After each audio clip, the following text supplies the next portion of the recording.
Welcome to the Independent Artists Podcast, sponsored by the National Association of Independent Artists. Also sponsored by Zapplication. I'm Will Armstrong, and I'm a mixed media artist. I'm Douglas Sigworth, a glassblower. Join us as we explore the topics that affect the lives and livelihoods of art show artists.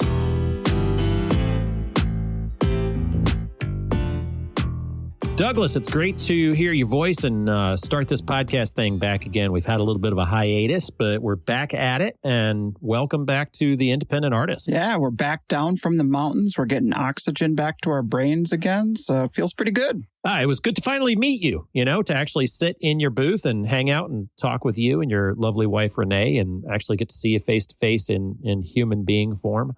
It was great. I had a great time. It was totally fun, and made some good sales, so it was all good. Everything about the weekend was nice. I was thinking a lot about COVID, obviously, and I was having a conversation with my wife, and she and I were talking about the assumed risks as art show artists and what we go through. William Kwamina Poe talking about not wanting to do Texas because of open carry laws and being a person of color. Right. Thinking about COVID. COVID becomes just an assumed risk now. And another thing is just traveling to and from shows. And you had a little bit of a story on the way, and I'm really, really anxious for the folks to hear your story about how you got to the show and listening to your own instincts. It was really weird because I've been traveling now for over 20 years, and I've had a lot of experiences, and this was a new one for me. So it actually started back driving home from Ann Arbor, a couple months ago. And I see off in the distance this goose entering the freeway going through Chicago. And I'm sure that the semi on my right's going to take it out. But somehow it made its way under the trailer of the semi and into my front passenger side wheel. Ooh, like a goose, like a big bird? A big bird. That thing just, I didn't even brake because I knew it doesn't weigh that much. And I wasn't going to risk, swerving out of control over a goose. No way. Were you taking the trailer at that point or no? Nope. I had just packed the van. I hadn't gotten the whole trailer thing worked out at that point. Gotcha. So it's just a one and done kind of there and back kind of thing with just the van. Yeah. So the goose is obliterated, but almost immediately I started to develop just this tiny little wobble. I thought, oh, great. Knocked the wheel out of balance or my alignment or something, but it felt minor. I could still go 70 miles an hour and it was not a big deal. And then I got home and started getting ready for this tour and put it out of my mind because there were just a lot more pressing things going on. Of course. Until we start driving to Park City and I got the trailer hooked up and I'm like, damn, that little wobble is there at 70 miles an hour. This sucks. I should have dealt with this. So only when you get up high, like only when you're really up high and the speed is up to notch. Yes. And I thought, 70 miles an hour, big deal. A little wobble wasn't that big of a deal, minor, but it got progressively worse and worse and worse. And so for us to get to Park City, it was 2 really long days in the van. And the first day we get about 10, 12 hours in. We have a little more than half left, hop in the vehicle the next day, and then that's when it got bad. And it got really remote heading into Colorado and getting close to Utah. There's no place to stop and look at it. But then it was like at 55 miles an hour, my steering wheel was violently shaking. Ooh. I kept pulling off at rest stops. I took all of the lug nut covers off and tightened all the lug nuts down, thinking maybe I had a loose wheel. I was going crazy. Yeah, that's what it sounds like. Yeah, I was totally going crazy trying to diagnose this and figure out what's going to happen. It took me 16 and a half hours to get to Park City, completely stressed out. What's the typical drive time? I probably could have gotten to Park City normally on a 10-hour day. That's what was left, but it was an extra 6 hours with the slower speeds and all the stops to check things out. Brutal. Basically, I'd say, it's an alignment. I'm going to have the alignment checked on Monday, do the show, put it out of my mind. But before I go on to the next show, I'm getting this figured out. Took it into a shop on Monday. They looked at it. They said, hey, you've got no front end issues. Your bearings are good. Your tie rods are good. No loose lug nuts. Balanced your wheels. Took it out for a road test. You are good to go. So I thought it was a thing of the past. Get in the van and trailer, start heading towards Idaho. Again, nothing was changed. It was the same situation. I call them back. Same wobble, same everything. Same everything. Nothing was better. Call them back. He said, hey, we looked the whole thing over. You're good to go. Just trust me, man. You're good to go. Just keep on going. Fix it when you get home. Fix it. Fix what, though? If everything's good to go, fix what when you get home? Well, that's... Clearly, there's something wrong. Something's wrong. Right. So I know that if I pass Salt Lake City, then I'm, again, remote and I'm not going to have any options. So I found a Chevy dealership. They said, we can get you in Friday. I'm like, I need this looked at now. So I went to a tire dealership and said, can you look over the front end? Can you look over all this stuff? Well, they came out with this little scanner that looks like a cell phone, and they circulated all the tires, and they got to the last tire, the back tire by the trailer on the driver's side. So complete opposite of the one that hit the goose. And they said, holy crap, your steel belt inside this tire is completely separated. And because your tire is only a couple of years old and you've got not much tire wear on it, it's only being held together by the tread. Oh my God. And he said, I don't know how you made it to here, but you avoided a blowout. That's insane. So like when you're driving down the road and you see the rubber gaiters on the side of the road, it's generally from 18-wheelers. And that's what's happened. So it separates first, so the wheels start spinning, but then the radial stays kind of the same, and it catches a different speed until it grinds its way out, and then they have a blowout, but they've got 17 other wheels. You've just got the 4, and you're pulling a trailer. And going up and down hills, that would have been devastating. It would have been devastating. I don't know if you know one of my good friends, Michelle Martis, on the road. She was pulling a trailer and had a front end blowout, and it jackknifed her rig. Oh, no. And flipped her over. And she was lucky to be alive. I mean, it just gives you chills when you think about that and you think about what it could have been. Yeah. Well, this is one of those things where I want anyone who's listening, if you get anything similar to what I'm talking about, trust your gut, have it looked at. Don't wait until it goes. People responded to my social saying when they blew tires on the road, that was the similar response, that wobbling around at highway speeds. That's kind of the telltale sign. I had a similar situation where I ignored a recall. And I was like, I can get down to Greenville and back. It's only a 7-hour drive. And I was getting ready to stop for the night. And it's right around my destination. And I take the exit. And I'd been going 80 miles an hour, just whipping down the road and having a good time, stopping for the night. So I take the exit, and all of a sudden, it's like I'm piloting a boat. Like it just starts floating all around. I'm like, whoa, why does my wheel feel kind of unattached? I take the exit really slow it way down, pull into the closest parking lot, and there is a 5-star barbecue restaurant, a Fairfield Inn. I'm golden, but I turn into the parking space and the truck just stops like you've caught your toe on carpet. Yeah. And it's just like, go. And so I jam on the brakes, hop out. My tire is perpendicular now to the road. Like it's just flat. One tire's one way and the other one is straight ahead. And I'm like, what the hell? And I climb underneath it. My tie rod is completely severed and it's barely jammed underneath the inside wheel well. So when I was steering it, it felt like a boat. The tie rod itself was nudging. The axle is just nudging the tire. So it's like kind of pointing it in the right direction. And the fact that I'm driving straight is keeping it straight. And as soon as I took a hard turn to get it into a parking space, it just stopped. So when I got that thing towed into the shop, I happened to break down within towing range of a place that had already done work on this truck. Okay. So my same old shop tows me back to the garage, and I go and talk to my guy. He looks kind of shaken, and he's like, I've seen this happen before, but I've never seen somebody walk away from it. Whoa. He's like, when this happens, especially if you're on the highway, it just, if your tire flips in like that, you flip the truck, you're done.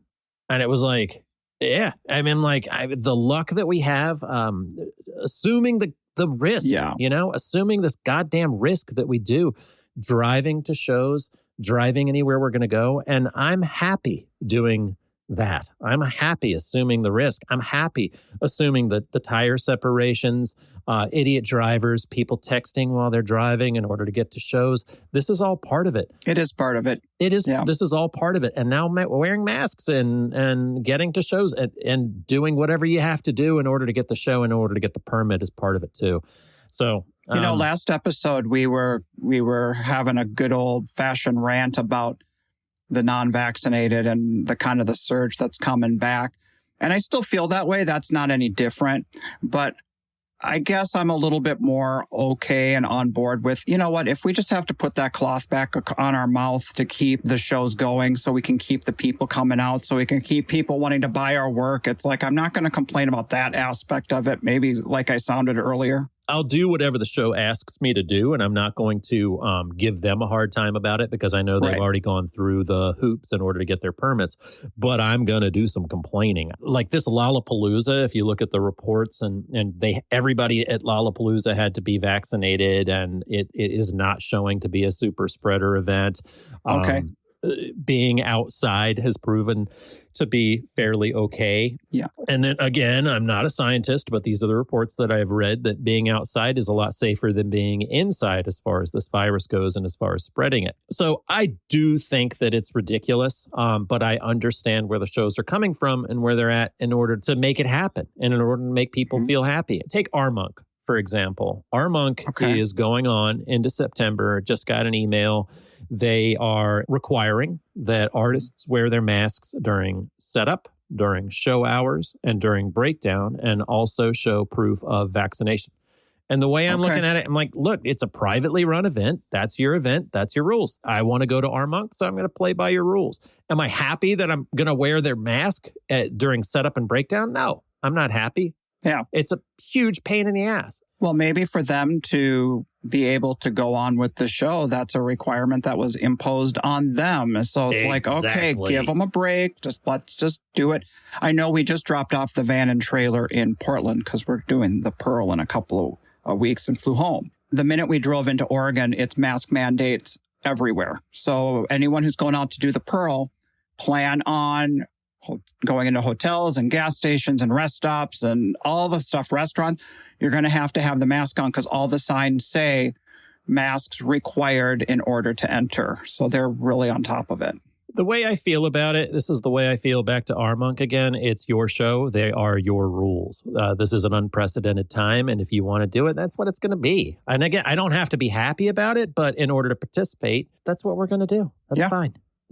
Go ahead. I know that shows are dealing with municipalities and laws that are imposed on them, and I'm not going to be the pain in the ass that goes and questions them because I'm just trusting they've already been through the ringer on it. So follow the rules. It's just these people that wear their masks around their chin make me insane. I know my sister, when she was flying out here to Minnesota, was sitting next to some asshole who was wearing it around his chin. It's like, look, private airline, it's their rules. In order to get the flights there on time, this is what people are dealing with. Wear the mask like they ask it. These are not the flight attendants' rules. These are the airline's rules. These are not the show's rules necessarily. They are the town's rules or the state's laws. So we're going to follow our thing in order to keep our shows, keep the wheels on the wagon, do the right thing and just do what people ask and don't be a pain in the ass. Well, let's face it. Last week, we just lost a couple. And I think all it takes is a couple of them going away and us saying, okay, we won't complain. We'll do what needs to be done. Just don't close. Please don't close on us. I know for a fact that a lot of the question marks around Jazz Fest closing last couple weeks ago, I guess, was the fact that they had a deadline coming up where they were going to have to pay their artists, whether the show went on or not, up to 50% of their fee. The musicians. Yeah. Yeah, the musicians. Sorry, the musician artists. And, we're not talking about my old rockabilly band, Hamburger James. We're talking about the Rolling Stones. That's right. Can you even imagine? Some serious buck there. Seriously, what is 50% of the Stones' fee? I mean, it's got to be in the millions. So, they're probably looking at bankrupting the show if they get the rug yanked out from underneath them. So, I don't know. It's such a hard situation to be, and nobody knows how to do it. It's all new ground that we're walking on, Doug? Yeah, absolutely. For sure. So it's all about assumed risk. We assume the risk when we're driving to the shows. We know that our tires might blow out or our tie rods might break or our trucks might break down. And now we've got to know that we're going to have to go to shows where there might be COVID. And I know there are a lot of artists that don't want to do the shows. And you know what? Stay home. It's a huge bummer. But man, just stay home and try not to ruin it for the rest of us. I just hope that people aren't out there going, you've got to close down. You've got to close our businesses down. It's like we are predominantly showing outside or we're showing with vaccine cards. And it is a tough new world, but we're trying to weather it together. So I don't know, be patient, be kind, follow the rules. Don't be an asshole. Don't be an asshole. That should be like the running motto in people's head. Don't be an asshole. Let's just Dude, if you've got to repeat that mantra in your head too late, you're already an asshole. You might be an asshole. Yeah, if you're sitting there just focusing on yourself, just going, good, just don't be an asshole. But seriously, get the shot. Listen to science and help us out and end this damn thing. Yeah. Well, one of the things I am so excited about being back on the road again is just seeing everybody again. I mean, I had so many great conversations with our friends out there and just talking about, what they've been up to, what they're doing, where they're going, new ideas. COVID has taken a number on all of us. But it changed us all in lots of different ways. And I'm just really enjoying hearing from everybody and all of the, like, for example, some people were saying, I didn't work for the longest time. I was just going for walks or I was riding my bike or doing this or that. And I felt really bad because I wasn't working on my art. But then when they came back to working on their art, they realized, well, wait, the inspirations that I drew on from this time is really fueling my work and it is sending me new directions. And so I'm feeling a lot of excitement and passion and fire going on here moving forward as people are back at shows, selling their work and having ideas for other work. It's a really exciting time, even though we're dealing with these stresses of the shows and the masks and are we, going to be shut down or all these other things are going on at the same time.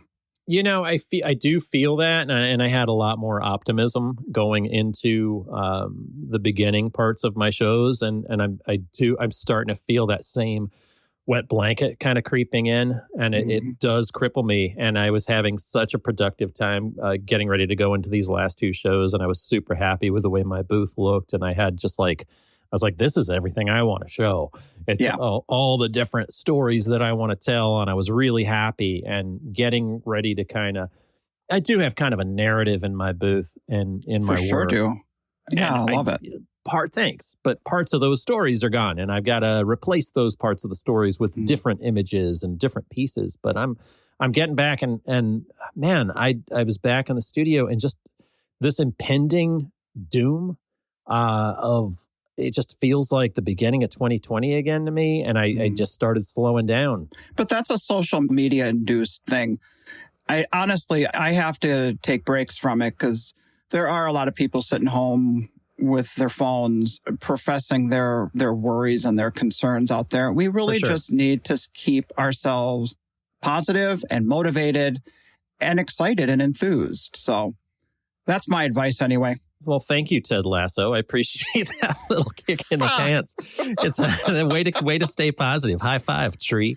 Well, I'll be home for 2 weeks working on my glass furnace that's broken down. So maybe I'll need a pep talk from you here next week. So we'll see what happens. I'll give you one. You can count on me for that. I'll be there. I don't know. I've got a couple of days here in the studio that I can probably pep myself back up. I've got a new image that I want to create. So let's see how it goes. That's great. You know what? Let's take us out of that and into our conversation for the week with Amber Marshall. She's one of your glass buddies and one of my just straight up buddies. I love her and her partner, Mike.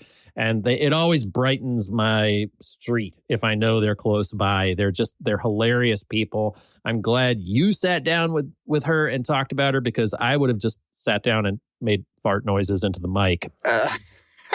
That's great. Yeah. And, after talking with Amber, it was my first time meeting the two of them. And then I saw Mike on the road the last two shows. And we've been having just a great time, him and I shooting the shit. And probably have spent more time talking to Mike the last couple of weeks than my 1 hour chat with Amber. But those guys are awesome. It's been really fun.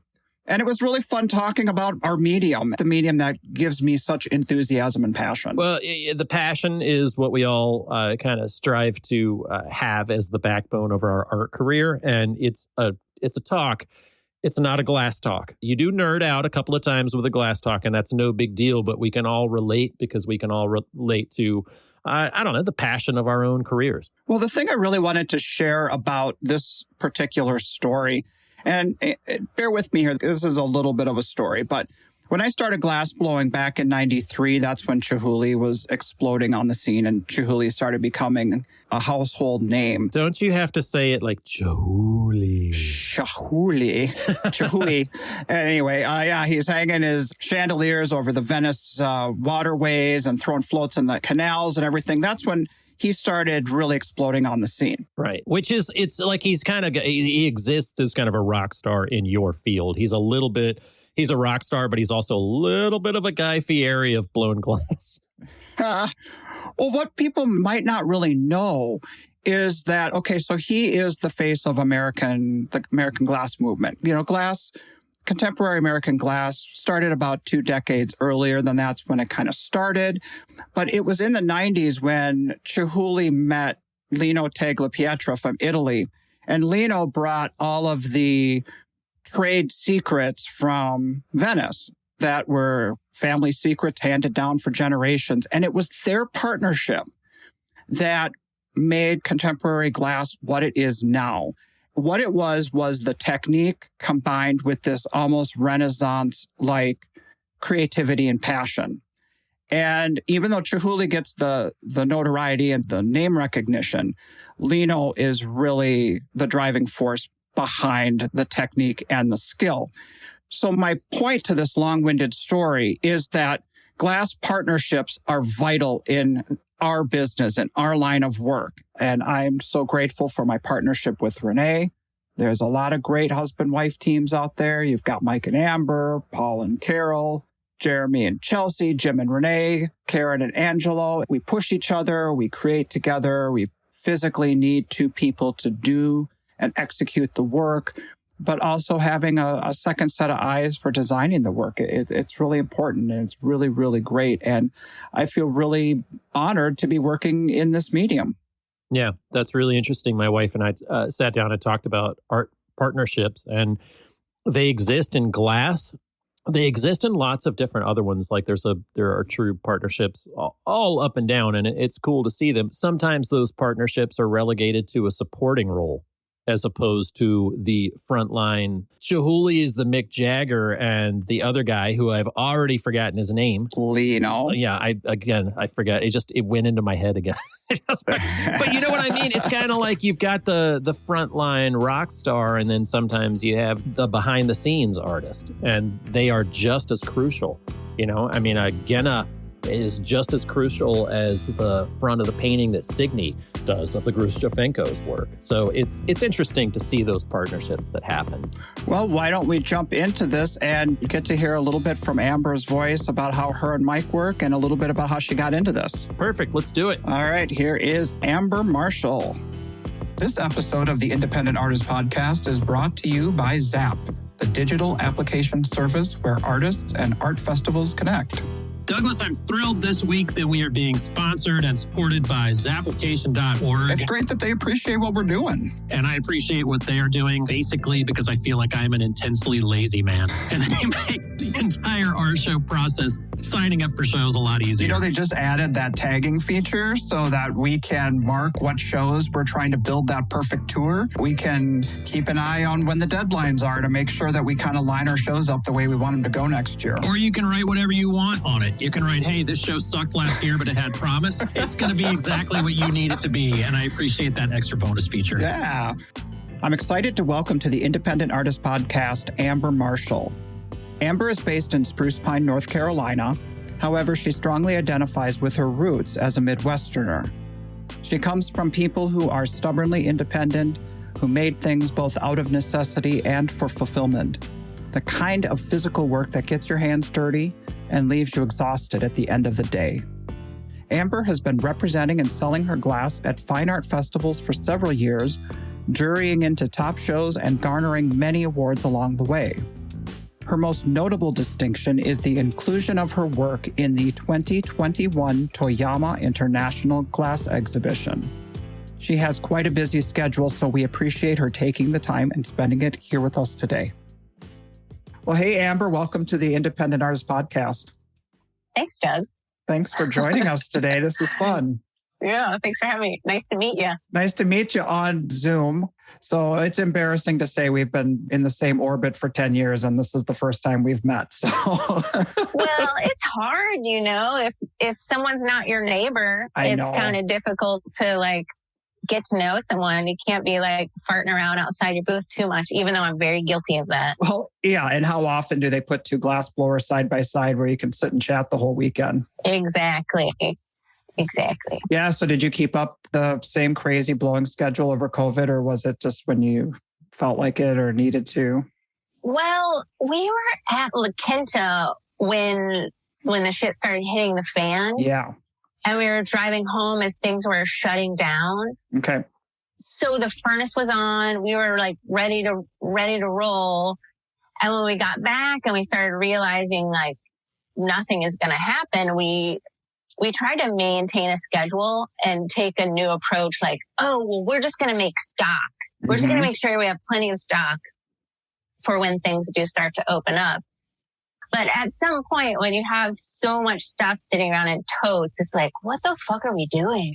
Uh-huh. It was really hard to get motivated. So yeah, we kept a regular schedule for a while. And then things just started to feel bleak and we're it was hard for us to get in there and do stuff. Mm-hmm. Mm-hmm. And then we tried to take a new approach, let's just try some things. Let's try to make some new work. But that was also difficult. Yeah. Just feeling inspired or think you have all this time. All of a sudden your life is slow, which is what you want. But you don't necessarily feel good about it. So it's not like we were oozing with creativity, I literally, within a month before, this was the 2020 Florida season, we just came off doing an installation and we were heading right into show after show after show. And I turned to Renee and I go, I need a break. I really, really need a break. And I was serious. I was thinking we were just going to have to slow down. And she's used that against me all through COVID. She's like, are you happy we've got this break? Not against me, but she liked to bring it up teasingly, Yeah, of course. Yeah. I mean, I probably, like a lot of people, am experiencing whiplash right now, where we were always running on all cylinders all the time and didn't know any different.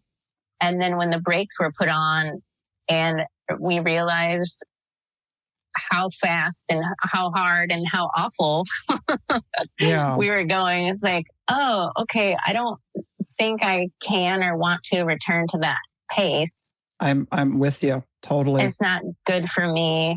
And, I've only had 3 shows maybe, and I'm overwhelmed. I'm not saying that I have ever been a well-oiled machine, because that's a lie. Mm-hmm. It's always not quite my first rodeo, but the third. Mm-hmm. And each show I've done this year has been there's been some trial and tribulation with setup. Oh my God, I don't know how to set up on an unlevel surface. How do I do it? I mean, I've felt so stupid and so defeated. Oh. Are you saying the shims you would have normally traveled with you didn't have, or it was just In all honesty, Mike helps me usually set up my booth. Mm. He stayed home from Old Town. Mm. His mother had passed and we were having a rough spring, and a friend of mine was willing to go with me. And I was like, oh yeah, we got this, no problem. Mm. And that experiment was so awful. It's oh no, Mike cannot have any days off. He really felt appreciated after that weekend, God. I'm sure. I didn't remember the street being so unlevel, and my brain just can't work out that equation. And luckily there some really nice people that helped me. Otherwise, I was like ready to walk away. Like, fuck this. I can't do this. Old Town streets are especially slopey. I mean, I know that I've set my back leg on the actual curb, and it's the same level as where the front leg lands in the street. It's that extreme of a drop. Yeah. And I couldn't get my brain around it. And since this is an art fair podcast, most people probably know the delightful Michael Schwegman walked by and saw me like falling apart, like near meltdown. And he's like, you need some help? It was good timing that he came in. And was he able to help you out? Oh my God, forever grateful. Yes, he's the best. Yeah. So, but I had kind of a interesting experience a few years back. I hope this worked out the way I planned it, but did you at Fort Worth have a Good Samaritan return a piece of work of yours that had gotten stolen? Yes. I pointed them in the right direction. Oh, that was you? Thank you. Yes, that was so bizarre because, there's no street value to glass. I've had things stolen out of my booth before only to find them like stashed in another booth. They steal something and they're like, what the fuck do I do with this? And then they like stash it in someone else's booth, So what happened when they returned your piece? They were very nice people that owned a bar somewhere near downtown, and the vessel was completely drenched, like something had been inside of it. So here's what they told me. They said that there was a brown paper bag around it. Oh my God. And it was cinched at the top. So this piece, one of your dappled vases, which you are making to not be a functional piece. Sure.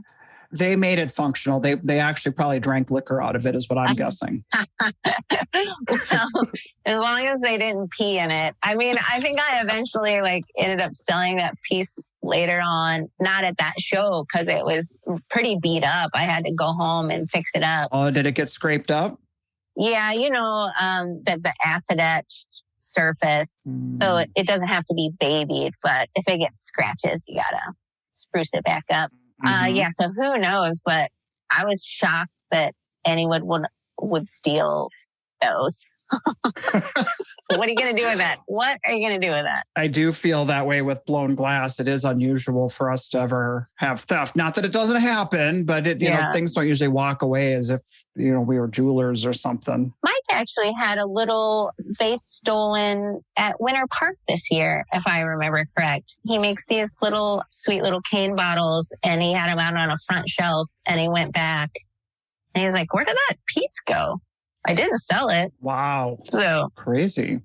It was definitely like a purse-sized object. Yeah. Well, I saw on your Instagram your really big news about the International Glass exhibition that you're part of.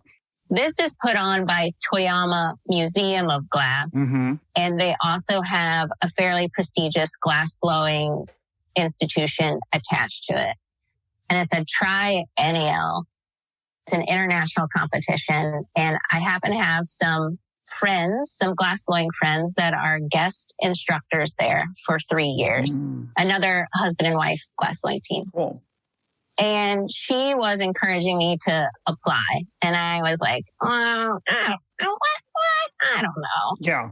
But she kept encouraging me, and I didn't want to blow her off because I respect her so much. I applied, remarkably got into the show, which was surprising and really awesome. Mm-hmm. It is actually a competition. So once all the work is up, the jurors will award, I think, 7 cash prizes, the biggest being like $30,000. Wow. Yeah, something bonkers. I think it goes 30,000, 10, and then some smaller ones. And then if you're the 30,000, you will become a part of the permanent collection. Wow. Which would be super cool. Yeah, and you said your friends encouraged you to apply for it? Yes, they're teaching in Toyama right now. I see. And she had sent me a text saying, I really think you should apply. I think your aesthetic fits this competition and fits what they like in Japan. And she was also saying, I really think you should get your work in front of these eyes, which was the judging panel. It's curators of Corning Museum of Glass, of Nice. Museum of Ebeltoft, which I probably said wrong, but it's in Denmark. And so lots of like young female contemporary curators. So yeah, it was really surprising and awesome to be accepted. Well, it's well-deserved. Your work is amazing. And what you're doing is really cutting edge and has a real fresh aesthetic.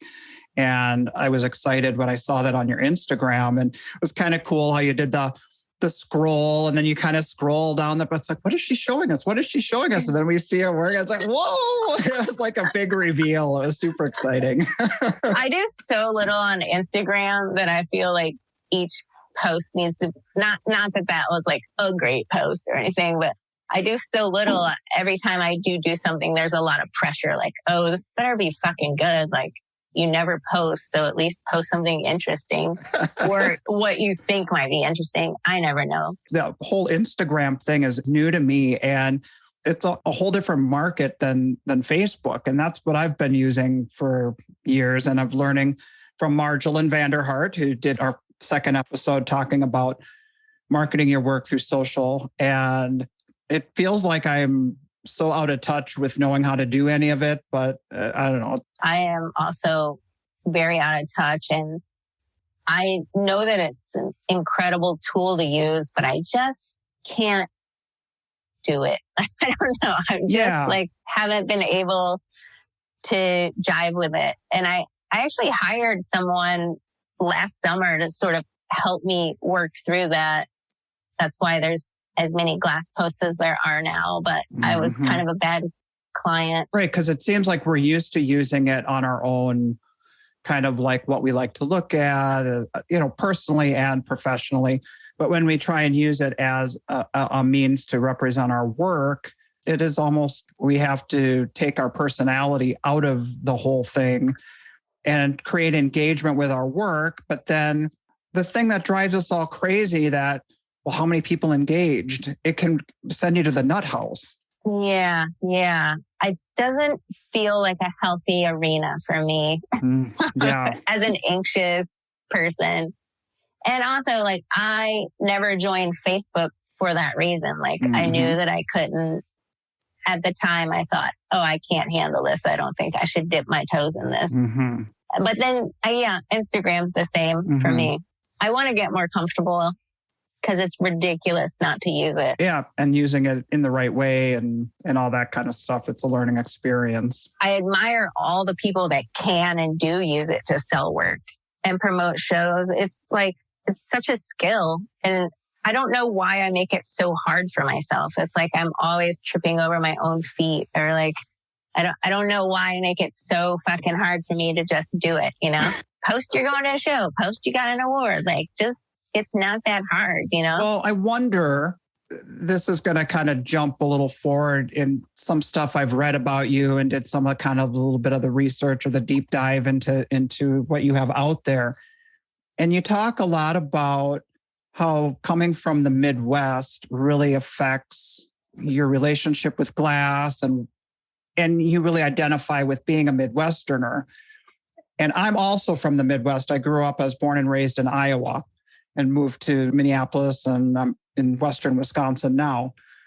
But that kind of Midwestern mentality is not one to like toot your own horn and do an Instagram post, look how great I am. It kind of feels really foreign and uncomfortable. Yeah, well, yes and no.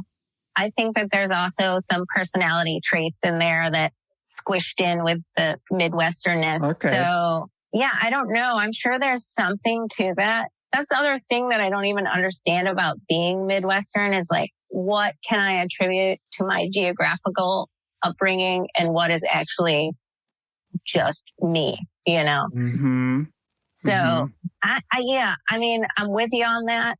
I'm with you on that. Well, when I read what you said about your relationship with glass and coming from the Midwest, it's like from kind of that blue collar mentality, that getting your hands dirty, working really hard, trying to solve problems, being stubbornly independent, wrestling this material that we work with, this glass, to get an outcome.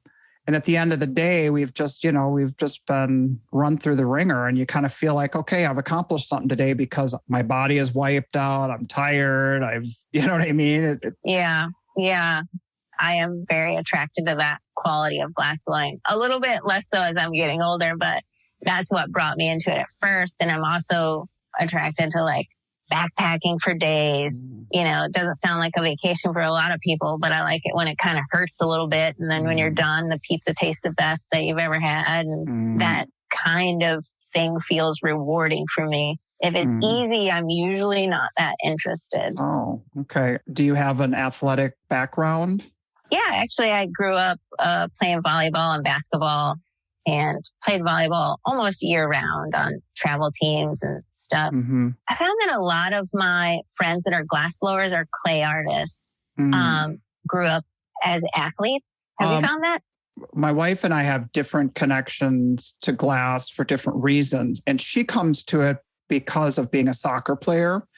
And she was in art school, and she did all different kinds of mediums, but nothing really fit until she saw glass blowing. And it was the physicality of glass blowing that hooked her from the second she started it.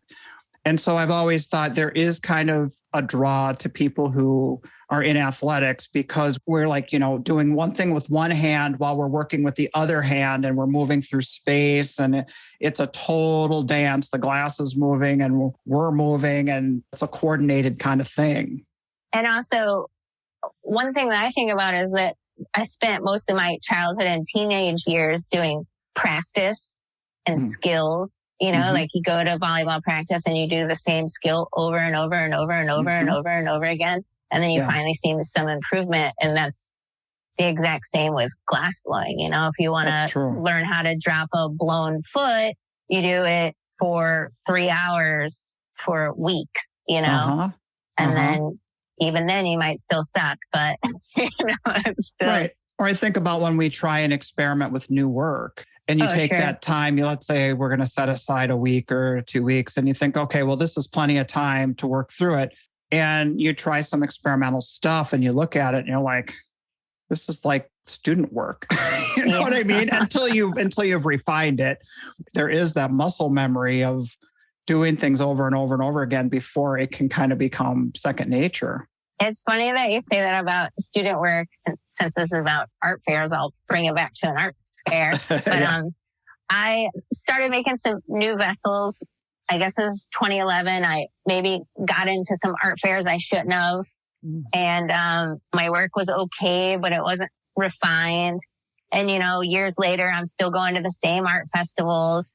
And this woman comes up to me and is like, oh, you know what? I think I bought some of your work when you were just a student. Did you show here when you were a student? And I was like, I was so mortified because, yeah, sure. Whatever makes the story feel a little sweeter for her, I guess. Yeah. It's like, oh, that's so embarrassing. No, I was probably out of school for like 8 years already.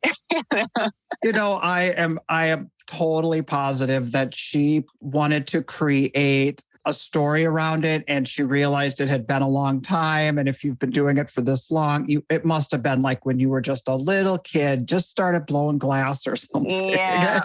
Well, also the reality of the situation is that form that I was making was kind of hard, and I kept making it for years, and it got astronomically better. And so she got one of the like kind of dumpy early versions that was,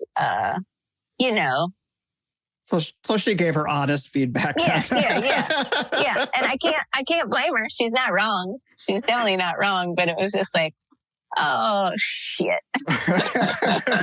that's embarrassing. You suddenly feel like you're standing there, naked in front of her, like, oh man, I'm embarrassed. Yeah, like why couldn't the housekeeper have broken that one? Right.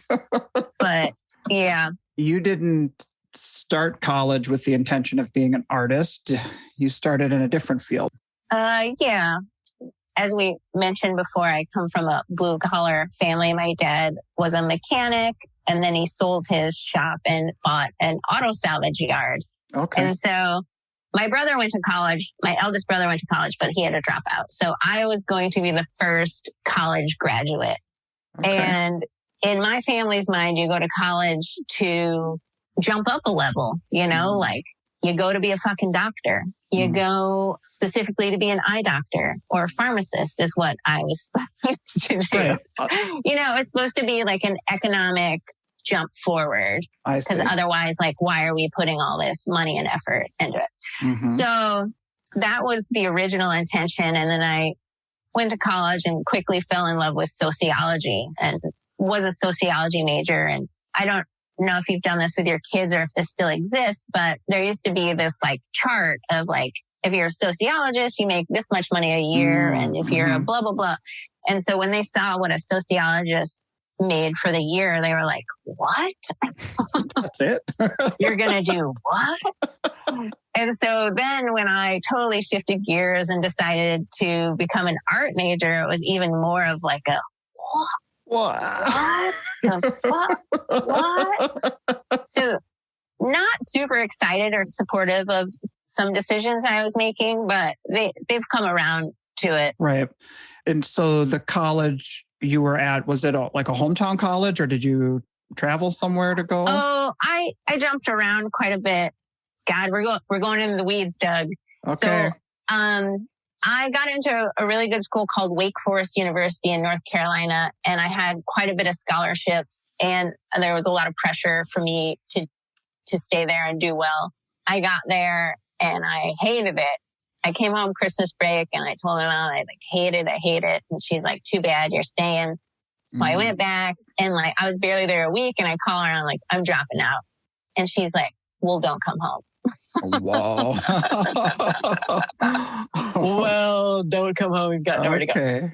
So it was a tumultuous time. And so from there, I kind of jumped around, like, because she was upset with me because she had sacrificed so much for me to go to the school and I quote unquote threw it away. Yeah. She's really upset. And so I kind of ping-ponged around state schools, community college, just like whatever I could piece together. Mm-hmm.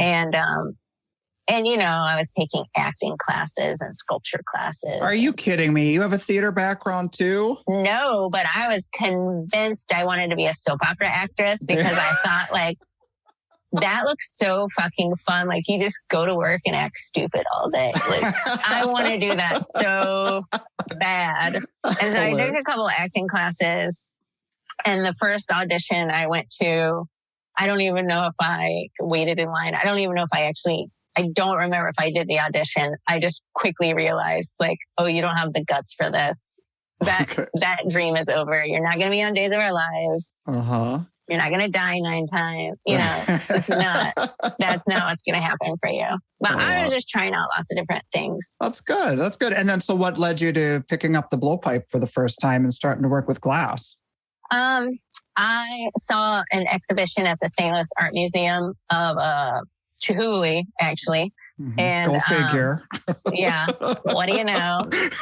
And I was just like totally enamored. Like, what is this stuff?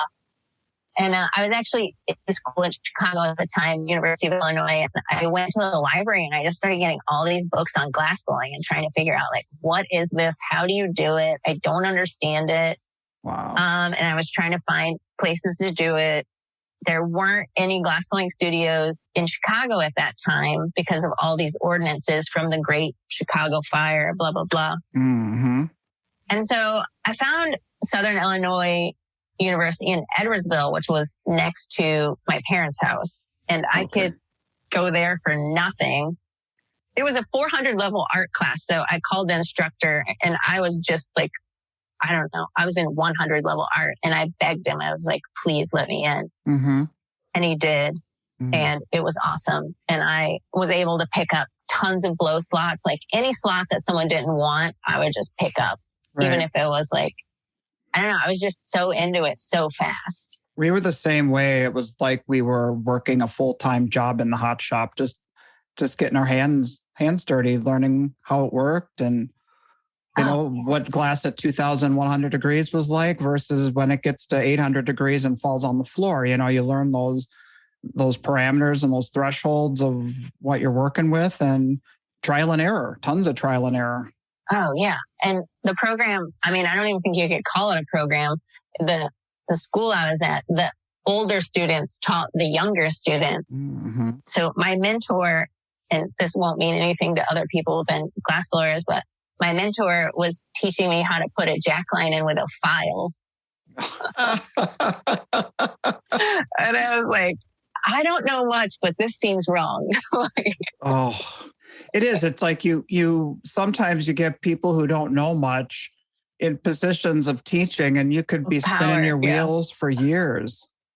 I mean, I know. And then you've got people who are out and out just trying to like sabotage too. I mean, there's always some like overly confident men in the hot shop that maybe the confidence is unfounded or like, can't really back it up, but somehow they got it. Oliver and I were just talking, and his partner David and I were talking about this condition where certain people or personality types, they get a little bit of knowledge and they think they know everything. And then there's people who've got a lot of knowledge and they think they know nothing, or they, so there's just the spectrum. Yeah, that's so true. Mm-hmm. And you go to a public glass studio and you're going to get the full spectrum. Right. Exactly. Every time. Yeah. And this is an art form where we rely on partners. It's very challenging to even just open a glory hole door when your glass is screaming hot, and you need somebody there to do the stupid little things, or you've got glass on the floor all oozed off the end of the blowpipe. Yeah. Or you need some moisture on your newspaper pad. I know. It's almost like, the doctor saying scalpel. Yeah. Blow, stop. Yeah. Water, open, close, punty. Thank you. Bye. Fuck. So we have a similar situation we work with our lifetime partners in glass. So tell me about your partnership with Mike. Oh, man. I don't even know where to begin. Mike is awesome. Yeah, he is. Mike is pretty awesome. Clearly, I can't set my booth up without him. He's the numbers guy. He's the shit. Yeah. Did you guys actually meet at the public access studio that you... Yes, we met in St. Louis at a place called Third Degree Glass Studio. Okay. It's on Del Mar, so maybe people that have gone to the St. Louis Art Fair have ventured down there. Cool. He was fresh out of college and he was help building the equipment and start the studio. I was mildly fresh out of college and trying to find a job. And every Christmas, my mom would want me to make these glass icicles. Okay. It was kind of in the beginning where there weren't a lot of public access studios. So when this opened up, it was super cool. And it was really amazing that it was near my hometown. And so I rented some time to make my mom some icicles. And was it for her personally or to give as Christmas gifts? Or? Oh, both, Right. It's, I feel so bad for the years of bad glass Christmas presents my family has received. Don't you wish you could go in the middle of the night and sneak in and take all the early work out and get rid of it? Yeah. In my very, very beginning glass blowing, I would, bring stuff home and then throw it away. And one day I went into my parents' bathroom and this thing that I had deliberately thrown away was on the back of my dad's toilet with Q-tips in it. And I was like... I can relate to that one for sure. No, this goes back to the trash. This can't just be an artifact of my bad job forever. It is funny. I know I've had relatives come over and we did the same and they're digging through. I'm like, but this has a hole in the bottom of it. They're like, we don't care. No one can see the bottom. Out here in Spruce Pine, we don't have trash pickup. We have to take our trash to the transfer station. Uh-huh. And so I had, this is probably a couple of years ago, but I had taken a bunch of glass that I was just sick of looking at and like threw it all away. Mm. And some of it was broken and some of it wasn't. I found out later, my friend had gone to the transfer station and the man that runs the transfer station was like going on and on and on about how his wife had found these beautiful glass vases in the trash. And you know what? That makes me fucking happy that like it's not in a landfill and it's making someone else happy. Like, I know. Good on them. But just as long as it's like not in my parents' house and a reminder to me of what I did. I do sometimes look over our life and all the little shiny pieces that are out in the world. And I kind of think, like a little light sitting on all the collectors' little mantles and all the happiness and joy that it might have given them. And it makes you kind of feel a little happy and a little bit accomplished that people have your stuff and they enjoy your stuff and it affects their life. And it's kind of a good feeling. Yeah. Yeah. Better than feeling like you're just sucking up resources and making trash. Yeah, right. Totally. So you guys met at the public access studio. And how did you get out of the St. Louis area and make your way out to the East Coast? Well, we both worked there for a very long time. I think at like the 8 or 9 year mark, I was just totally burnt out. I was teaching glassblowing classes, both as a satellite campus through Washington University, and then also Third Degree Glass Factory had public glass classes, beginning classes on 6-week cycles. Cool. So every 6 weeks, you're teaching a totally new group of people all over again. As you know, as a glassblower, those are like the hardest, absolutely the hardest weeks of teaching. And I was so burnt and I was going through a divorce. I applied for a residency at Penland School of Crafts and the Energy Exchange, which is near Penland School of Crafts in Burnsville. Penland School of Crafts being very prestigious. Right. I did not get that. I did not deserve it. My application was terrible. I did, however, get the Energy Exchange residency. It was billed as a business incubator and a subsidized studio. So they had built a glass studio, a ceramic studio, and a greenhouse using landfill gas to heat the furnace and the glory hole, to fire a clay kiln, and to keep the greenhouse warm when they needed to. I got in on the tail end when the place, it was not getting the funding it needed. It was kind of falling apart. I didn't really care because I just needed something else to do. So I moved here, did that residency for about a year and a half. Issues with the gas started happening. And when I say landfill gas, like on the high end, it's filtered and it's like you're running great. But this was on the low end. I mean, there was this one time I went in and I lit the equipment. It was in the wintertime. There's no filter. The flame would be blue, green, yellow, or just like all kinds of crazy colors. I went in and I lit the equipment. And all of a sudden I started just like feeling funny. Like, oh man, I can't feel my face. That's weird. I can't feel my teeth. Where, it was just like, just so weird. Yeah. And then I realized, oh, fuck, I'm getting poisoned right now. Holy fuck. I am definitely getting poisoned right now. And so I went outside, I like opened the doors and I went outside and I got some fresh air. And I was like, this is insane. This is totally insane. Like, it seemed like a great idea, but this is terrible. And, it was not reliable. It was very difficult to make work there. It ended up actually being kind of expensive even. It kind of imploded. It was supposed to be 3 years. It imploded at like a year and a half. They ran out of gas. You settled there and that became your home. Yeah. So Mike was in St. Louis doing his job still. We weren't in a partnership yet. I lived here. He lived there. I was traveling through St. Louis on my way to Cherry Creek, actually. Okay. And I needed to get into Third Degree. And I couldn't remember the code. So I called Mike and I'm like, hey, can you let me in? And do you want to go get dinner? And then that was it. Awesome. That started it off. Yeah. Yeah. And years of friendship, and we were glassblowing partners and stuff. So as that developed and he was getting burnt out, he also decided to move here because I had sort of a craft fair business set up. I was getting in shows. I had a booth, the whole shebang. We decided to just focus on me for a little bit.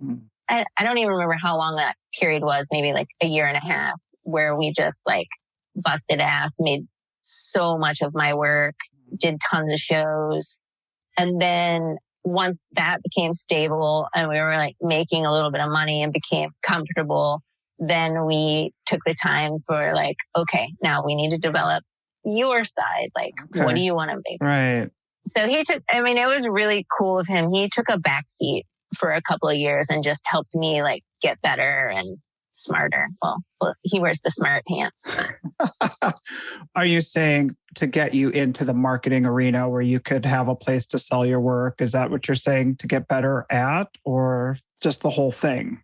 Just all around consistency of my work, having a solid assistant. Mm-hmm. Before he was here, I was hiring lots of different assistants. And as you know, from working with your wife for eons, I would imagine that if you tried to work with someone else tomorrow and then another person on Wednesday or Thursday, I don't even know what day it is. You know what I mean? Like, it's just, it's not that easy. It's not. And so having somebody who just anticipates and knows the one word cues, knows without even being told what's going on. Yeah. And you know what to expect. You know, today we worked all day and like we hardly said it. We don't really say that much because we don't really have to. Right. Like, yeah. I know what to do. He knows what to do. And then do you have days where it is like, okay, we're working on Amber's stuff today, or the next day it's Mike's day or whatever? How do you work that? We're not really super as structured as we used to be. When we were like in full tilt, we would either split days evenly, like you get 4, I get 4 hours. You know, what you do with that is your business. But then sometimes, you know, I'll have a commission, I'll need more days, or he'll have a show coming up and he'll need more days, or so it's pretty loose, like whatever void we need to fill, or whoever's vibing on blowing. Right. That makes sense. That's an interesting way to describe the partnership. It's almost like having 2 lines of work, and which line of work needs the attention right now because of whatever's coming up, the show, the commission, or whatever. We'll focus on this. And then this other thing is calling the attention. Even though it's your body of work and his body of work, you can kind of float back and forth on it. Yeah, it's very fluid, and so far has been very balanced. I don't think either one of us feels like we're getting the shit into the stick. So it's been working well, and even just not having the expense of an assistant is awesome. Like I was drowning in debt from like paying an assistant $20 an hour, 40 hours a week. It's a lot. It adds up. Yeah. Rent, glass is expensive to make. The ovens are eating money when we're off at shows. The energy dial is spinning, and if we're not making money at the shows, we're really losing money on our studio expenses. Yeah. It's it can feel like you're in a vice grip. Yeah. And you feel like, and you can't do it alone. We can't just like say, okay, well, Mike's off at a show and you can just flip on the ovens and just do it. You need his assistance and vice versa. So do you do shows pretty much if you're both in the shows you go, or do you ever have a situation where one of you gets in and just one of you goes off to do a show? You know, we had one year where we were like, pretty much we were getting into all the shows together. Cool. And then that started to uneven out a little bit here and there. And we have done shows where just Mike goes, just I go, etc. He's more self-sufficient than I. Like he can go without me, but clearly I can't go without him after that leveling disaster. For the longest time, I knew of you both individually, and I didn't know you guys were a partnership. I think there's shows where you're not like next to each other. Is that right? It's almost like you're 2 separate exhibitors showing up at the show and just... We are 2 separate exhibitors. We apply separately. We have separate everything, but we do request to be by each other. Okay. And some shows are really great about it. And I really appreciate it. And then there'll be a show like Bayou City where we're 400 booths apart, and we don't get out until like 2:00 in the morning. And there have been like really horrendous situations, but for the most part, even though we are both glass and that's not ideal for a show layout, I think because our work is so different, shows will accommodate us for the most part. Yeah. And we're grateful when they do, because it makes our lives so much easier. Right. I mean, ideal situation is back to back, which doesn't happen that often for us. We're usually side to side or across the street from each other, which works, but the convenience factor goes down. Tell me a little bit about how your partnership, you guys have maintained separate bodies of work. Because there's a lot of us partnerships out there where we've decided to work on a single body of work, but the two of you keep a separate aesthetic. Yeah. Well, for anyone that's listening that doesn't know our work, Mike's glass work is very pattern based, very technical. Mine is a little more fluid and organic. We had some growing pains, and I think there was a point where we sort of thought it would make sense to combine and like come up with work that we both make. And, you know, that's still occasionally mentioned, but I need my own work.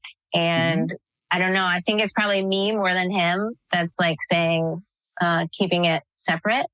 It's really valuable and important and a strength for you to be able to say, listen, you know, it does seem like the pressure would be for you to sacrifice your vision and your voice so that you guys could have a collective body of work. And you guys already have a partnership in life as well as a partnership in what you make. Having your own artistic vision is important and is I think if you were a male and you said, I want to make my own work and that's it, people would be like, yep, cool. But maybe there's a little bit of pressure, like maybe I should merge our work or maybe I shouldn't have my own thing or whatever. You know what I'm saying? Does that? Yeah, I think that I don't know why it was so important for me to continue to have my own autonomy. I respect his opinion. He respects mine. I take it, you know, criticism from him. Like we give feedback. Like all of that is very healthy. And I guess if our aesthetics were closer, it would make more sense. But we're not at total opposite ends of the spectrum, but he's a pattern guy. It's very mathy. It's very techy. I make organic, fluid, soft looking sculpture. I'm not saying the two can't merge, but I just haven't designed or thought of a piece where I think it's appropriate yet, you know? It's and it's almost like the two different approaches of working with blown glass. You do get the technical folks who are all about technique. And if you work in those patterns and it does flow or shift off a little bit, the eye is drawn to that and it's thought of as a mistake. And there is a real strength and a real talent to being able to create fluid work that doesn't look like a mistake. You know what I mean? And there's a way to approach the glass. And I'd say we do work similarly in that way, in that we both, you know, you and Renee and I, we like the glass to resemble how it looks when we're playing with it at 2000 degrees. We're not trying to fit it into some structure that looks perfectly formed. We want it to have flow. And we had a situation where one of our pieces once came off of the pipe when we were taking it off to put into the annealing oven. It came off sooner than we were planning on it, and it landed on the crack-off table and it squished flat. Well, we put it away thinking it was garbage, but we still wanted to see it the next day.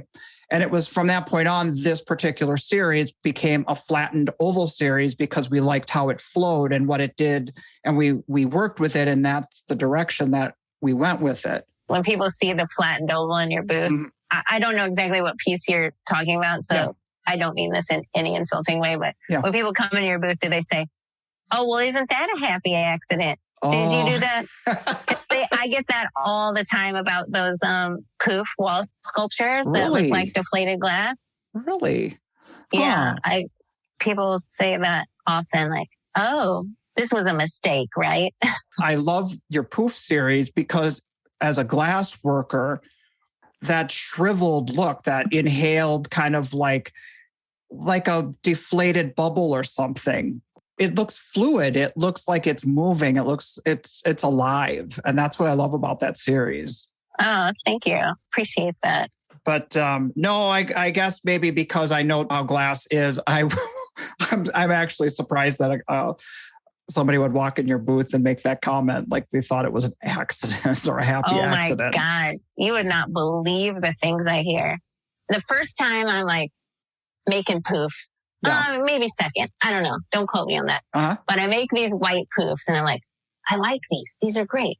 And I don't normally, I'm not like overly confident about my work all the time. Mm-hmm. And I'm so excited to take these to a show. And I paint a wall black and I've got these white poofs and I'm like, cloud reference, all this stuff. Yeah.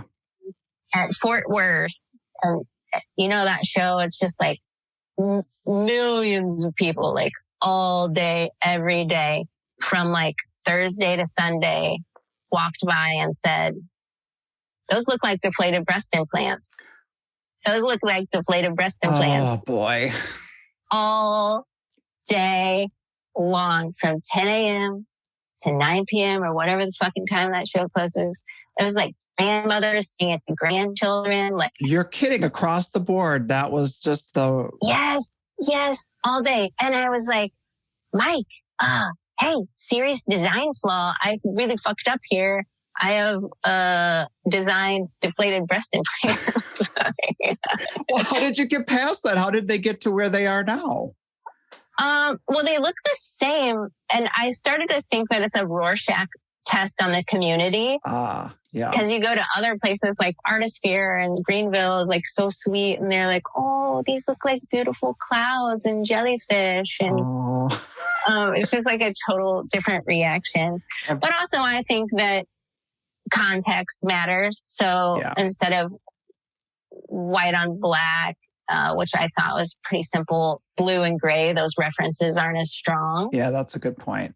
Something else that I find in common about our work is maybe you have felt the pressure over the years from a collector or from people that want big work. And there's plenty of big guys out there who can really turn out the really large pieces to fit in these niches and all this kind of stuff. Mm-hmm. We don't work that big, but what we started to do was we started to look at our work as installation pieces and as collections and how multiple forms can create that impact to meet the demand of what people are asking for when it comes to, we don't want to blow a vessel that's 3 feet long or something, but we can do multiple pieces that can achieve that effect. Totally. Yes. That has been the key to my recent success. How Midwestern I feel weird saying I've had success. It's like, ooh, did that come off arrogant? Oh, you're getting awards for that work. You're selling commissions in those works. I mean, I've seen the marketing you're putting out in people's homes, and they are outstanding and they are contemporary. And you had the vision and you put it out there in Fort Worth and had that reaction. You could have gone home and been like, oh, this is a flop. This is a failure, and not pushed it into a new direction to what it is now. So that's really a testament to your conviction, to your vision and what you were designing. I didn't go home feeling great after that show. Oh, but but I still just, I thought they were cool. Cool. Awesome. Well, one thing, when you're working with collections, it's not just about designing the pieces themselves, but it's also looking at the negative space and how that plays into what you're doing. Oh, yeah. I think it's super important because it's a whole other relationship that you're creating and even with something as simple as the dapple vases, the negative space between them and how they interact with each other, they can have a familial relationship like mother-child. They can have like conversations. I think that stuff is so fun, like putting different forms next to each other and seeing what new life they have when they're together. Mm-hmm. Sounds stupid or hokey, but no, it's you know not. what I mean? Like you can put a few things together and all of a sudden there's a conversation. Like there's a flow.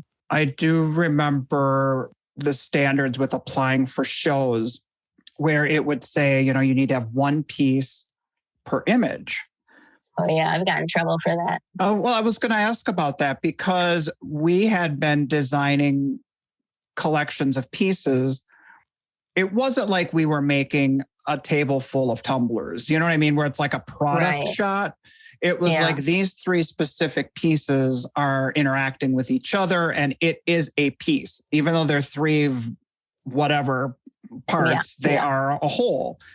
And we would get the email back saying, you can't use this image to apply because it's more than one piece. I was like, so you've had the same deal? I have, and it's been so long that I don't remember exactly which show it was or how I responded to it.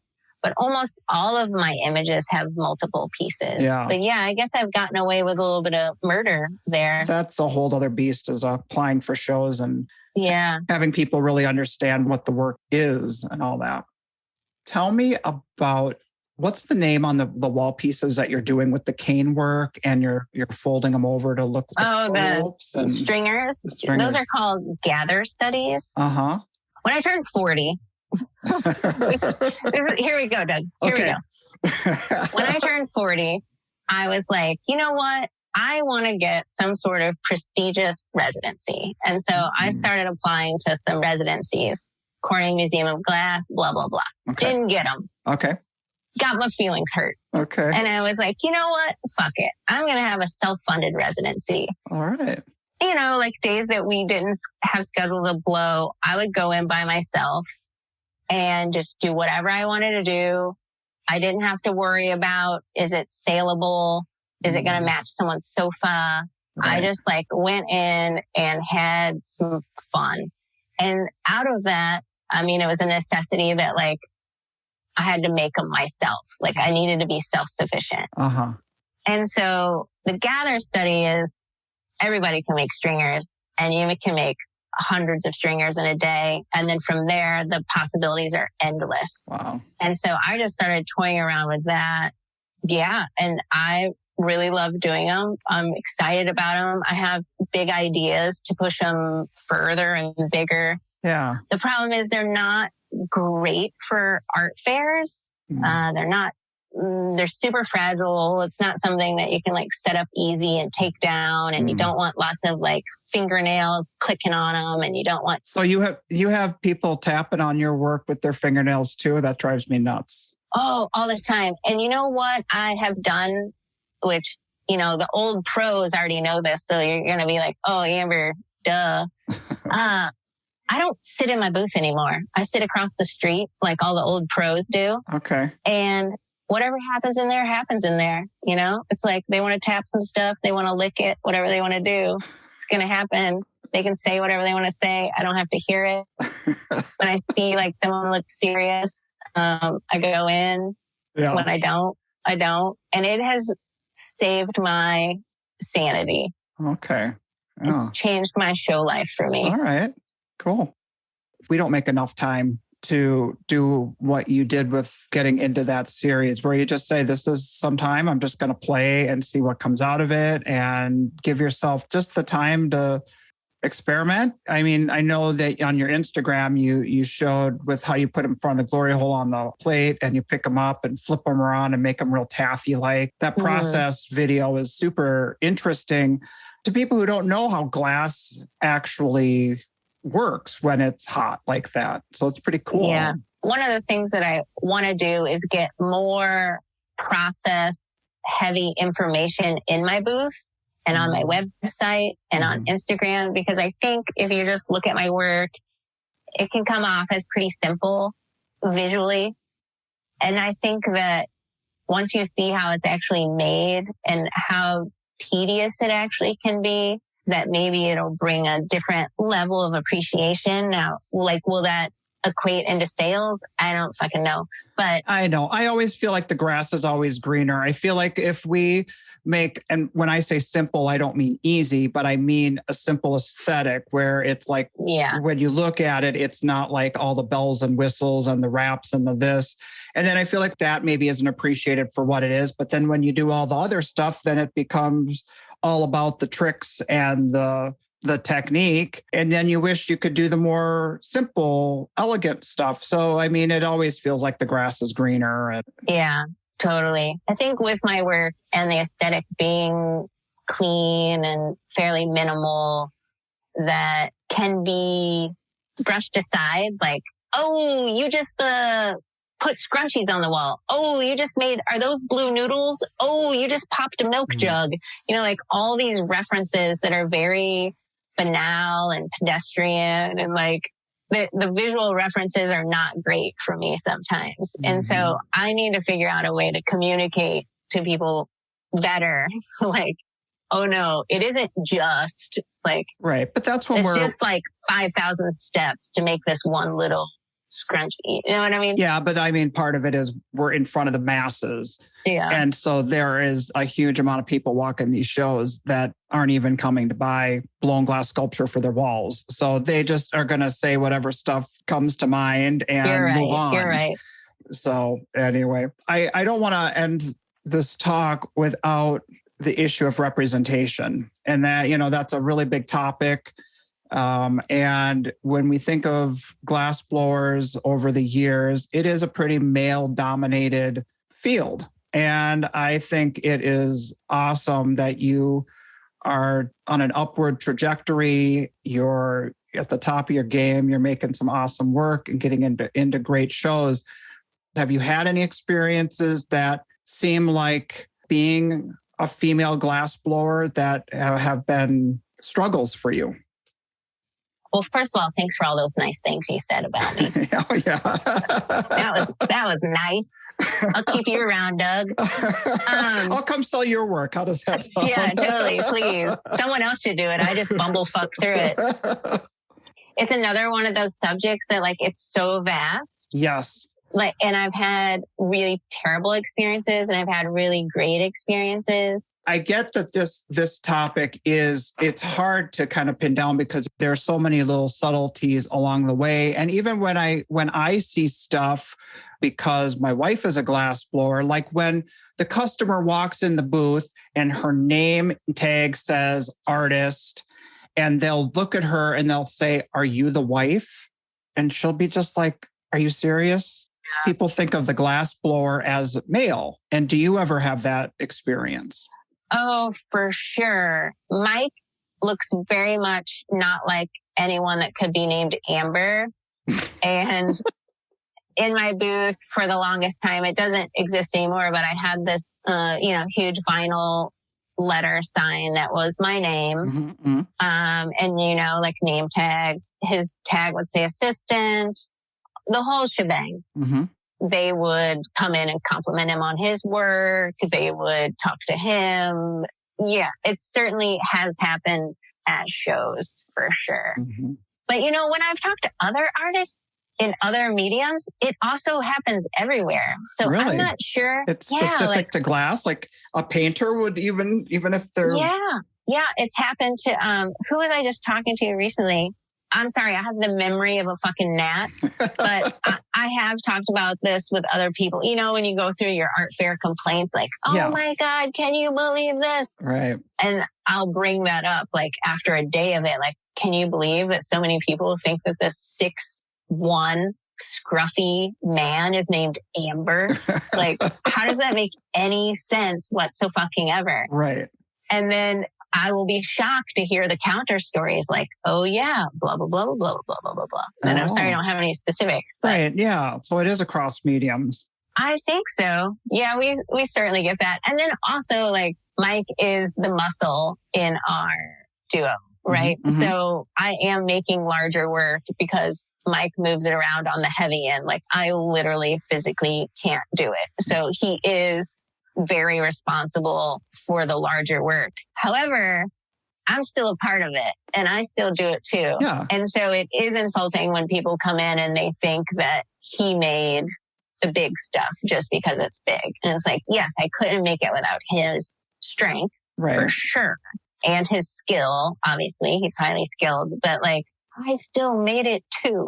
Yeah, right. And I was still there. Right. If he's the one carrying it from the glory hole to the bench, but you're putting your mark on it or directing how it goes, it's your vision, it's your design, it's your work. You know what I'm saying? Yeah. Yeah. Well, you know, like I've often struggled because there have been moments where it's like, oh, maybe I should just take myself out of the equation. Like, yeah, just make it. And I cannot give up that control. And I think that that's maybe one of the things when you were talking about husband and wife teams and how to work the partnership and why do you keep your work separate? It's like, I think it might be me. I think that I need to be a part of it or else it doesn't feel authentic, you know? Right. Yeah. I remember when we had little kids and we're traveling to the shows, and we realized pretty quickly that it was not good for our kids to be in cities throughout the country doing these shows. Even though Renee and I both make the work, I was going to have to be the salesperson for a while until they got through this childhood period. They needed stability. They needed mom to take care of them. And, you know, a lot of the shows understood that and were really cool about it. But there were shows that would say, well, then just take her name off the application. I'm like, I can't do that. She can't. Why would we do that? She is an equal collaborator in the work. So it's just like a total misunderstanding of an artist in this particular field. Yeah. How it gets made and how it gets designed and created. Ugh. Also, what a terrible statement on our society about how mothers are treated. Right. Yeah. Are you kidding me? Right. Her name can't be on the work because she's at home raising the children. Don't get me started. Yeah, there you go. Well, did you watch the seasons of Blown Away? Yeah, we destroyed them. Each season we watched in one night. It was, and when we were done, we felt gross and bad. Like, oh my God, I can't believe we just watched the whole season in one night. Isn't it bizarre, though, that we as glass blowers are that into it? Like, you'd think maybe the people who don't know anything about glass would be really enthused by it. But I mean, we still watched it like that too. We binged it. Oh my God. And at first I was like, this is terrible. I can't watch this. I can't watch this. I don't want to watch this. And then all of a sudden, episode 6, Mike's like, well, we can go to bed. I was like, no, hit play. Hit play. Almost done. This has got to hurt. I want to see you win. But, just being at 3 shows this year, I think that's how many I've done. Someone mentions it every single city. Everyone, And I think that it's been a great benefit for glass education for us. People walk in and say things like, oh my gosh, I really have a different appreciation and understanding because of Blown Away. Yeah. It's like, oh, that's awesome. Keep the seasons rolling, That's right. I actually wanted to audition for the second season, but I kept looking for it. And then the pandemic happened and I didn't even think they were probably doing it. And then all of a sudden they had launched the second season. It was ready to air sometime in the middle of the pandemic. Well, didn't they just announce the 3rd season tryout? Are you going to do it? Oh my God. Just look at the deadline and see what it is. All right. Don't cut your dreams short, Doug. Oh man. So I don't know. I don't think I could do it. Yeah, you could. I'm not a sculptor. I don't know much about hot sculpting at all. And it seems like they're hot sculpting heavy. And I don't know. I just don't know. I don't know if I have the skin for it. Well, they're looking for characters. They're not necessarily getting the best. They have 2 or 3 technically super skilled people that we know. And then they've got kind of like the loosey-goosey people. And then they've got a lot of newbies who are just been blowing for a year or something. Yeah, which seems like a really unfair setup, to be honest. I know.